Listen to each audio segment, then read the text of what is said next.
নিষিদ্ধ আওয়ামী লীগ এরকম মৃত্যুকে পুঁজি করেও যাতে রাজনীতি না করতে পারে, এটা আমাদের ইনশিওর করতে হবে। তোফায়েল আহমেদ বর্ষিয়ান রাজনীতিবিদ ছিলেন, তার এখানে জানাজা পড়ার সুযোগ হয়েছে, বাকি যারা নামাজ পড়েছে সবাই সুযোগ পেয়েছে, এতটুকু পর্যন্ত করতে পারে। কিন্তু বাইরে এসে জয় বাংলা স্লোগান দিবে, এটা কখনো গ্রহণযোগ্য না। আইন শৃঙ্খলা বাহিনী অত্যন্ত আন্তরিকভাবে 9 জনকে অ্যারেস্ট করেছে। আমরা জাস্ট পাশেই ছিলাম, কিন্তু এখানে যখন খোঁজ পেলাম, কারণ এইখানে মব করে কাউকে যাতে কোনোভাবে যাতে আবার এইখানে যাতে সিভিয়ারলি ইনজুর্ড না করা হয়, গ্রেভিয়ার সার্জারি না হয়, আমরা যাতে জাস্ট এদেরকে আইন শৃঙ্খলা বাহিনীর হাতে তুলে দেওয়া, মূলত এটা এনশিওর করা যে এখানে দেখা যে কাউকে যাতে এখানে ইনজুর্ড কেউ যাতে আইন যাতে নিজের হাতে না তুলে নেয়, এটার জন্য এনশিওর করার জন্য জাস্ট পাশেই আমরা ছিলাম।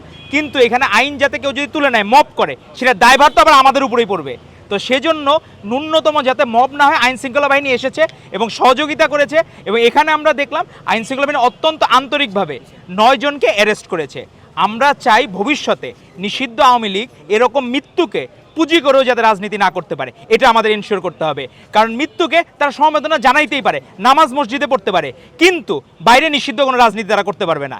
নিষিদ্ধ আওয়ামী লীগের কার্যক্রম যেহেতু নিষিদ্ধ হয়েছে, সেটাকে যাতে পরবর্তীতে পেট্রোনাইজ যাতে কেউ না করে, আবার উল্টা যাতে মবও না হয়, দুইটা আমাদের ইনশিওর করতে হবে। তো মৃত্যুকে পুঁজি করে যাতে আর কোনো রাজনীতি না হয়। তোফায়েল আহমেদ বর্ষিয়ান রাজনীতিবিদ ছিলেন, তার এখানে জানাজা পড়ার সুযোগ হয়েছে, বাকি যারা নামাজ পড়েছে সবাই সুযোগ পেয়েছে, এতটুকু পর্যন্ত করতে পারে। কিন্তু বাইরে এসে জয় বাংলা স্লোগান দিবে, এটা কখনো গ্রহণযোগ্য না। এই জায়গায় অবশ্যই আমাদের প্রত্যেককে সতর্ক থাকতে হবে, কেউ যাতে এই জয় বাংলা স্লোগান না দিতে পারে। আর জয় বাংলা তো এখন হয়ে গেছে যে আওয়ামী লীগের ট্রেডমার্ক স্লোগান, তারা তো নিজেরা নিজেদের এটা এমনভাবে ফ্রেমিং করছে যে আওয়ামী লীগের ব্যক্তিগত সম্পত্তি হয়ে গেছে। তো নিষিদ্ধ আওয়ামী লীগ এই স্লোগান দিয়ে পরবর্তীতে আর যাতে কোনো রাজনৈতিক অপকর্ম না করতে পারে, সেদিকে খেয়াল রাখতে হবে। পাশাপাশি জনগণও যাতে উচ্ছৃঙ্খল হয়ে মব সৃষ্টি না করতে পারে, সেটাও আবার আমাদেরকে দেখতে হবে। যে মব করে যদি কেউ এখন নিজের হাতে আইন তুলে নেয়, আমরা কখনোই চাই না বাংলাদেশে আর কখনো কোনো মব হোক। তো আমরা এই জায়গায় আইন শৃঙ্খলা বাহিনী আন্তরিকভাবে দায়িত্ব পালন করেছেন, এজন্য আমরা আমাদের মাননীয় প্রধানমন্ত্রী এবং মাননীয় স্বরাষ্ট্রমন্ত্রী সহ বাকি সকলকে ধন্যবাদ জানাচ্ছি, যারা সুন্দরভাবে যারা এখানে জয় বাংলা স্লোগান দিয়েছে তাদেরকে অ্যারেস্ট করেছে।